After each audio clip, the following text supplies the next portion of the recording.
আমাকে রাষ্ট্রযন্ত্রে গুরুত্বপূর্ণ জায়গা থেকে ফোন দিয়া বলে আপনি কি চান, আপনি কি চান? আমি বলছি আমি নবীর মহব্বত চাই। আরে মানে বিক্রি হইলে আর ডলার কামানোর ধান্দা থাকলে এতদিনে বহুত কিছু করে ফেলতে পারতাম। আমাদের নিজেদের লোকের টেরও পাইতো না। সোনারগাঁয়ের মানুষ, মাধবপুরের মানুষ, হাসনাগঞ্জ, হবিগঞ্জ, লাখাইয়ের মানুষ, আপনারা বলুন আমরা সুন্নিরা কি দুই না এক? আল্লাহ ছাড়া কাউকে সাজদা করি না, আল্লাহ ছাড়া কারোর কাছে মাথা নত করি না, আল্লাহ ছাড়া কাউকে ইলাহ মনে করি না।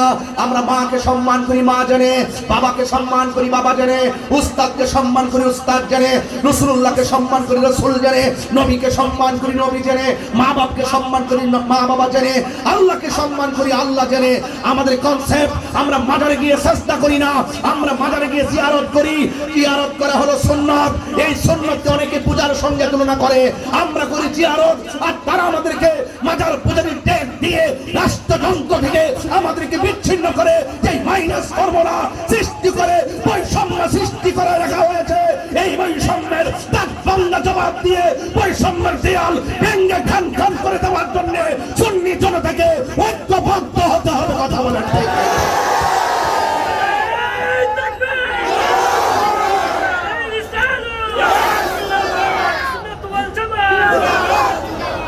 আমার ভাইরা, কথা পরিষ্কার, কথা অত্যন্ত আকাশে উদীয়মান তার কারাজির মতো পরিষ্কার, আকাশে দীপ্যমান সূর্যলোকের মতো পরিষ্কার, আকাশে উদীয়মান সূর্যালোকের মতো পরিষ্কার।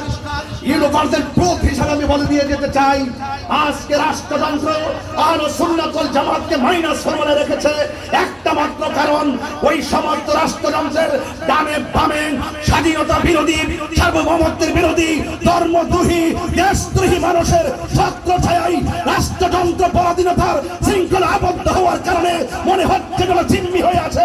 সেই জিম্মির দেয়ালকে ভেঙে দিতে হলে এই দেশের 65% পরিকাপন্থীকে এই দেশের সার্বভৌমত্ব সুরক্ষায় কাজে লাগাতে হবে। কথা বলেন। আমার ভাইয়েরা, কোন জায়গায় সমস্যা সেটা আপনাকে ফাইন্ড আউট করতে হবে। সমস্যাটা কোন জায়গায়? শিক্ষিত সমাজ কয় সুন্নিরা মাজার পূজারী, শিক্ষিত সমাজ কয় সুন্নিরা ভণ্ড, শিক্ষিত সমাজ কয় সুন্নিরা মাজারে গিয়ে পূজা করে, শিক্ষিত সমাজ কয় সুন্নিরা মাজারে গিয়ে সাজদা করে। আসলে কি সাজদা করি? বলে আসল কি সাজদা করি? এই যে আমাকে আয়াত দিয়েছেন, এখন বলবেন যে তাহিরি গরম ভাষায় কথা বলে। আমার হাত বান দিবি, পা বান দিবি, মন বান দিবি কেমনে? মনে করছেন নরম একটা বিষয় দিলেই আমি ঠান্ডা হয়ে যাব? আমি ঠান্ডা হওয়ার পিলাম না, হক কথা বলবই, সাদাকে সাদা বলবই। সোনারগাঁয়ের মানুষ, মাধবপুরের মানুষ, হাসনাগঞ্জ, হবিগঞ্জ, লাখাইয়ের মানুষ, আপনারা বলুন আমরা সুন্নিরা কি দুই না এক? একসাথে থাকলে কারো ক্ষতি হবে না। যদি আলাদা আলাদা থাকেন তাহলে ওই রাষ্ট্রযন্ত্র যেইভাবে বৈষম্য সৃষ্টি করেছে, আজকে শাহপুরান, এরপর চলে গেছে ওই ফরিদপুরি, এরপর চলে যাবে আরেক জায়গায়, 2 দিন পরে দেখবেন ওই উপকারা আবার নাসিরুদ্দিন শিপাশালার দিকে তাকিয়েছে। এই জন্য সেই লাল চোখে আমরা পরিষ্কার ভাষায় বলতে চাই, আল্লাহর মাজারকে সুরক্ষা করা দায়িত্ব ইনশাআল্লাহ আমাদের। কথা বলেন ঠিক না বেঠিক? সবাইকে এক হতে হবে, সবাইকে ঐক্যবদ্ধ থাকতে হবে। আমার শাস্তাঙ্গের মানুষ, আমরা কি এখন খানকায় বসে থাকার সময় আছে? আরে হাত তুলে বলো আছে। সবাইকে বলছি অ্যালার্ট থাকুন, সতর্ক থাকুন, ঐক্যবদ্ধ থাকুন। আওয়াজ করে বলুন সাজদা পাওয়ার মালিককে। আল্লাহ বলছেন ওয়াকাদা রাব্বুকা আল্লা তা'বুদু ইল্লা ইয়্যাহ, আল্লাহ ছাড়া কারো ইবাদত করা যাবে না।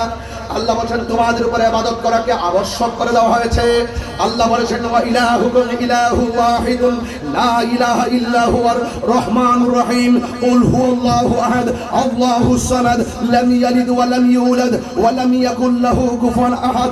সুন্নিদের কনসেপ্ট ক্লিয়ার, আল্লাহ হলো একজন, আল্লাহু লা ইলাহা ইল্লা হুয়াল হাইয়ুল কাইয়্যুম।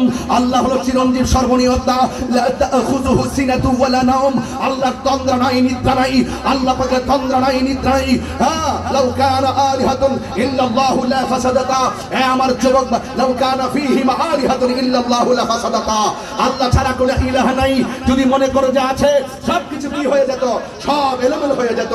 আল্লাহ একজন সব নিয়ন্ত্রণ করছেন বলেই নিয়মিত সূর্য ওঠে, আবার আকাশে চাঁদ ওঠে, আবার সূর্য অস্ত যায়, আবার তারকা ওঠে, আবার সূর্য হারিয়ে যায়। কোথাও দিন কোথাও রাত। বলুন এর পিছনে কারিগরকে? আরো বড় করে কারিগরকে? এই কথাগুলো তো আমরা অনেক বছর ধরে বলতেছি, এরপর আমরা পারি না কেন? এরপর আমরা আগাতে পারি নাই কেন? আমাদের একতার অভাব ছিল। আজকে আমরা দুই না এক। আপনারা চিন্তা করবেন না, যারা ঐক্যবদ্ধ হয়েছে, যারা ঐক্যবদ্ধ হয়েছেন, আলহামদুলিল্লাহ তৃণমূল আপনাদেরকে খুব সুন্দর করে গ্রহণ করেছেন। যদি আবার আপনাদের মাঝে কোনো ধরনের ডানবাম কিছু হয়ে যায় কোনো না কোনো কারণে, সারা জীবন আপনারা আপনাদের বিবেকের কাছে অপরাধী বলে সাব্যস্ত থাকবেন এবং তৃণমূল কিন্তু অনেক ব্যথিত হবে। এই জন্য আশা করছি আমাদের দায়িত্বশীলরা যেভাবে আগাচ্ছেন এইভাবে আগাতে থাকুন। ইনশাআল্লাহ প্রতি সুন্নি জনতা আমরা মাঠে ময়দানে আছি। কথা বলেন ঠিক না বেঠিক?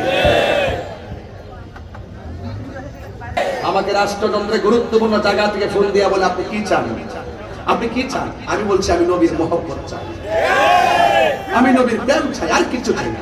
বলছি কি চান? আমি বলছি নবীর গোলামি চাই। আর একটু আশ্চর্য মানুষ আপনি, বলছি আপনি কি চান? বলছি তো নবীর গোলামি চাই। কথা বলেন ঠিক না বেঠিক? আরে মানে বিক্রি হইলে আর ডলার কামানোর ধান্দা থাকলে এতদিনে বহুত কিছু করে ফেলতে পারতাম। আমাদের নিজেদের লোকের টেরও পাইতো না। তাহিরি এক মুখে দুই কথা বলে না। কথা বলেন ঠিক না বেঠিক?